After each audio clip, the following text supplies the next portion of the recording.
তো গাইস, আপনারা জানেন যখন কেউ মানুষ আগে বাড়ার হয় তখন তাকে ভালোবাসা আর সাপোর্ট দরকার। আর আমি চাই আপনারা আমাকে ভালোবাসুন আর সাপোর্ট করুন। আর আমি নতুন নতুন ভিডিও দিতে থাকবো, নতুন ব্লগ বানাবো, আলাদা আলাদা গ্রামের ভিডিও বানানোর চেষ্টা করব। আর আপনাদের অনেক কিছু দেখানোর আছে, আমাদের নতুন নতুন গ্রামের ভিডিও।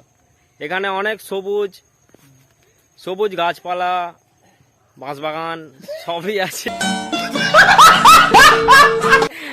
সবই দেখানোর চেষ্টা করব, ঠিক আছে? তো চলো ব্লগ এখন শুরু করা যাক। চলো তোমাদের আজকে দেখাবো কি করে মাছ ধরে। চলো আসুন। তো গাইস, সেখানে হচ্ছে মাছ ধরা হচ্ছে। আপনাদের দেখাতে গেলে একটু সময় লাগবে, আগে সেই জায়গাটাকে পৌঁছাই। চলো গাইস, চলো এইখান থেকে আমরা চলে যাই এখন মাছ ধরা দেখতে। ফাইনালি আমরা পৌঁছে গেছি। এখানে দর্শক বিন্দুরা সব এখানে ফটো তুলছে। একবার দর্শক বন্ধু একবার হাই করে দাও একবার। চলো আমাদের মাছ ধরা এখন দেখাবো। আমাদের দেখতে পাচ্ছ কাকারা সব মাছ ফাছ ধরছে। এখানে খুব জোরে জোরে জেনারেটর চলছে। এখানে দর্শক বন্ধুরা সবাই আছে। মাছটা মনে হয় পায় না, খালি কাদায় হেঁটে যাচ্ছে সব এখানে।